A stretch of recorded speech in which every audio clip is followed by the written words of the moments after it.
Imagine trusting someone with your children only to discover they've committed an unspeakable act. For many of us, the thought alone is unbearable. Yet for Amanda Atkins, this became her reality. As parents, we often worry about strangers harming our children. But what happens when the danger comes from someone we've welcomed into our home? This story will make you question everything you thought you knew about trust and safety. In the summer of 2016, Amanda Atkins made a life-changing decision. The single mother of four packed up her belongings and left her life in Maryland behind, setting her sights on West Virginia. For Amanda, this move represented a chance to provide her children with a safer, more stable environment away from the bustling city life they had known. As Amanda loaded up the moving truck, her mind raced with a mix of excitement and apprehension. Starting over in a new state with four young children was no small feat. She worried about finding a suitable home, securing employment, and helping her kids adjust to their new surroundings. Despite these challenges, Amanda's determination never wavered. After days of searching, Amanda found a modest home in a quiet neighborhood. It wasn't perfect, but it had potential. As she unpacked boxes and settled her children into their new rooms, Amanda threw herself into creating a routine. She explored local parks, enrolled the kids in school, and began to meet other parents in the area. Amanda even managed to secure a part-time job that allowed her to balance work with her children's schedules. Yet, despite the progress they had made, Amanda couldn't shake the feeling that something was missing. As a single mother, the weight of responsibility often felt overwhelming. She longed for a partner, someone to share the joys and challenges of raising four children. It was on a routine trip to the local grocery store that everything changed. As Amanda struggled to manage her shopping cart and her youngest child, a tall, handsome stranger offered to help. His name was Benjamin Taylor, and his charming smile immediately caught Amanda's attention. They struck up a conversation, and Amanda found herself drawn to his easygoing nature and apparent kindness. Little did Amanda know that this chance encounter would set in motion a series of events that would forever alter the course of her family's life. As she and Benjamin exchanged numbers, Amanda felt a flutter of excitement. Could this be the answer to her prayers? A potential partner who could help shoulder the responsibilities of raising her children? As Amanda drove home that day, her mind raced with possibilities. She couldn't have imagined the whirlwind romance that was about to begin, nor the devastating consequences that would follow. For now, Amanda allowed herself to hope, unaware of the dark clouds gathering on the horizon of her family's future. Amanda's whirlwind romance with Benjamin Taylor seemed like a fairy tale, but beneath the surface, a disturbing truth waited to be uncovered. Benjamin, or Benji, as Amanda called him, quickly became a constant presence in the Atkins household. He showered Amanda with attention and seemed to have an innate understanding of her needs, whether it was help with chores or a sympathetic ear after a long day. With the children, Benji was equally attentive. He helped with homework, played games, and even volunteered to babysit. His patience and gentleness impressed Amanda, who saw in him the father figure her children had been missing. Within a month, Benji was spending most nights at Amanda's house, and by the second month, he had all but moved in.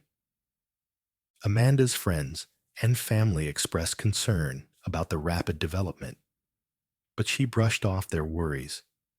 To her, Benji was the answer to her prayers, a partner who could share the joys and burdens of raising four children. As Benji became more entrenched in their lives, Amanda found herself relying on him more and more. She confided in him about her hopes and fears and sought his advice on important decisions. Yet, beneath Benji's charming exterior lurked a troubling past. Unknown to Amanda, Benji had a criminal record that included burglary and parole violations. He had carefully hidden this information, presenting himself as a model citizen and devoted partner. As the family settled into a new routine with Benji, Amanda remained blissfully unaware of the danger she had invited into her home. The man she trusted with her children's safety harbored dark secrets that would soon come to light, shattering the illusion of their perfect life and setting the stage for an unimaginable tragedy. As night fell on October 2nd, 2016, the Atkins household settled into their usual routine. Unaware of the horror that was about to unfold, Benjamin Taylor, a man Amanda had welcomed into her home, harbored sinister plans masked by the quiet of the evening. Around 8 p.m., Amanda tucked her older children into bed, kissing them goodnight before retiring to her own room. Baby Emily, just 10 months old, was left in the care of Benjamin, who had become a fixture in their lives over the past few months. The house fell silent as the family drifted off to sleep, leaving Benji alone with the infant. As the hours ticked by, Benji moved through the darkened house with unsettling purpose. He made several trips to the basement, ostensibly to do laundry. The hum of the washing machine and soft strains of music drifting up the stairs provided a soundtrack to the unfolding tragedy. These ordinary sounds concealed Benji's true activities, lulling the sleeping family into a false sense of security. Throughout the night, Benji's movements became more erratic. He paced between the basement and the main floor, his actions growing increasingly frenzied. The silence of the house, broken only by the occasional creak of a floorboard or distant rumble of the dryer, stood in stark contrast to the violence taking place in the shadows. In the early hours of the morning, as the rest of the world slumbered, an unspeakable act was committed. The basement, once a mundane storage space, became the scene of a horrific crime. Baby Emily, vulnerable and defenseless, fell victim to a brutality that would shock even the most seasoned detectives. As the clock approached 4 a.m., Amanda stirred from her sleep. Perhaps it was a mother's intuition or simply chance, but something compelled her to check on her youngest child. She made her way downstairs, calling out softly for Benji and Emily. The house remained eerily quiet, save for the faint sounds of the laundry machine still running in the basement. Amanda's heart raced as she descended the basement stairs, her mind unable to process the scene that awaited her. In the dim light, she found Benji and Emily on a pile of blankets on the floor. What she saw in those moments would haunt her for the rest of her life. Emily lay motionless, her tiny body battered and bruised, while Benji fumbled with his clothing. The reality of the situation crashed over Amanda. Her screams pierced the pre-dawn silence, shattering the night's illusion of normalcy. In a panic, she scooped up her daughter's limp form and raced back upstairs, her frantic calls for help echoing through the house. With trembling hands, Amanda dialed 911. The operator's calm voice stood in stark contrast to the chaos unfolding in the Atkins home. As Amanda pleaded for help, the gravity of the situation became clear. The race to save Emily's life had begun, but the clock was ticking, and time was not on their side. The 911 call set in motion a chain of events that would forever alter the lives of the Atkins family. As sirens wailed in the distance, a grim reality began to unfold. Emergency services arrived at the Atkins residence to find Amanda cradling her bloodied 10-month-old daughter, Emily. Paramedics immediately recognized the severity of the infant's condition and began administering emergency care. The ambulance sped towards the hospital in Charleston, its sirens cutting through the early morning silence. Inside, the medical team worked feverishly to stabilize Emily. They noted that the horrific damage to her tiny body had likely been inflicted several hours before they were called, adding urgency to their efforts. At the hospital, doctors quickly whisked Emily away for emergency treatment. Amanda followed, her world spinning as she tried to comprehend the unthinkable events. The waiting room became a place of torment as she anxiously awaited news of her daughter's condition. Each passing minute felt like an eternity. As the medical team fought to save Emily's life, the gruesome details of her injuries emerged. The doctors informed Amanda that her daughter had suffered severe head trauma, among other injuries. The prognosis was grim, with statistics showing that infants with such severe head injuries had a survival rate as low as 30%. Hours passed, and the doctors delivered the news Amanda had been dreading. Despite their best efforts, Emily had been declared brain dead. After 2 agonizing days, Amanda made the difficult choice to turn off the life support machines. As she held her daughter for the last time, the full weight of the tragedy crashed down upon her. The death of Emily Atkins shocked the community and touched hearts far beyond the borders of their small town. The investigation into the events of that fateful night was about to begin, but for Amanda and her family, life would never be the same. As investigators delved into Emily's tragic case, they quickly uncovered inconsistencies in Benjamin Taylor's account. His claims of intoxication and memory loss raised suspicions, especially when the deputy sheriff noted Benji showed no signs of being under the influence at the scene. This discrepancy set the tone for an investigation that would reveal a trail of deception. Forensic experts meticulously examined the basement, uncovering evidence of a violent struggle. Blood traces were found on the bedding and floor, painting a chilling picture of Emily's final moments. The autopsy report confirmed the brutality of the attack, documenting severe head trauma and signs of sexual abuse. These findings provided crucial evidence linking Benji directly to the crime. As detectives dug deeper, they discovered Benji's attempts to cover his tracks.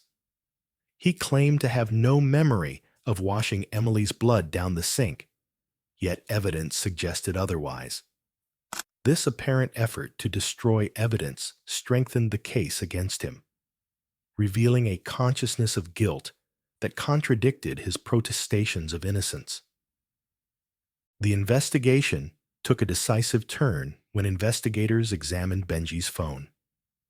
They found searches for legal pornography shortly before the incident, shedding light on his state of mind leading up to the attack. Most damning was a 9-second outgoing call to a number labeled home just minutes before Amanda discovered the horrific scene. This digital trail provided a timeline that contradicted Benji's story and placed him squarely at the center of the crime. As evidence mounted, prosecutors prepared to bring the full weight of the law against Benjamin Taylor. With forensic evidence, digital records, and Benji's own inconsistent statements forming a compelling case, the stage was set for a trial that would captivate the nation and seek justice for an innocent life cut tragically short. As the trial of Benjamin Taylor began, the courtroom fell silent, heavy with the weight of Emily's tragedy. Over the next 5 days, the prosecution presented their case against the man accused of committing a heinous act against a defenseless child. The state's case was built on forensic evidence, digital records, and Benji's inconsistent statements. Prosecutors meticulously laid out the timeline of events on that fateful night, revealing the brutal nature of the attack. The autopsy results showed severe head trauma and unmistakable signs of sexual abuse, painting a grim picture for the jury. Digital evidence from Benji's phone contradicted his claims of intoxication and memory loss, further eroding his credibility.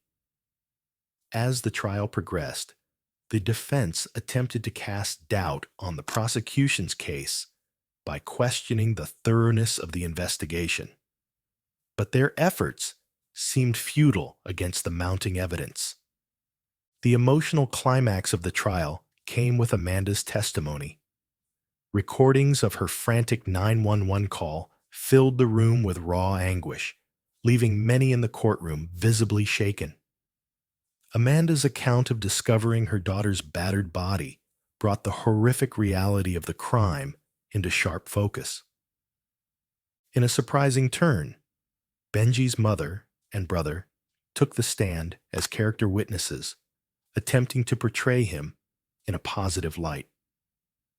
Their testimony stood in stark contrast to the brutal nature of the crime, highlighting the complex emotions surrounding the case. As the trial neared its conclusion, the jury faced the daunting task of weighing the evidence and reaching a verdict. After just 2 hours of deliberation, they emerged with their decision. Benjamin Taylor was found guilty of first-degree murder and sexual abuse by a guardian. The judge sentenced Taylor to life imprisonment without the possibility of parole for the intentional murder of Emily, along with additional consecutive sentences for sexual abuse and child abuse resulting in death. As the verdict was read, a collective sigh of relief passed through the courtroom. For Amanda and her family, the conviction brought a measure of justice for Emily, though it could never erase the pain of their loss. The community, which had rallied around the family throughout the ordeal, now faced the challenge of healing and moving forward in the aftermath of this tragic case. Emily's case ignited a movement that reshaped child protection laws across West Virginia. The brutal murder of Emily Barringer sparked public outrage and demands for stricter laws to protect vulnerable children. In April 2017, Governor Jim Justice signed Emily's Law into effect, significantly increasing criminal liability for child abuse resulting in death. The new legislation aimed to enhance penalties for individuals convicted of such crimes, reflecting a growing recognition of the need for stronger legal protections. However, experts in child welfare emphasized that harsher penalties alone couldn't solve the complex issue of child abuse. They advocated for a comprehensive approach that included community education and support programs for families at risk.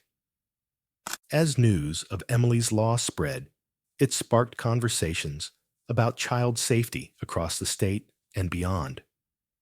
Communities held gatherings to honor Emily's memory and raise awareness about child abuse prevention. These events served as powerful reminders of the collective responsibility to protect the most vulnerable members of society. The impact of Emily's story continued to influence child protection policies and practices. Social services agencies reviewed their protocols, schools implemented new safety measures, and community organizations launched education campaigns. The tragedy had opened people's eyes to the importance of vigilance and the devastating consequences of ignoring potential abuse.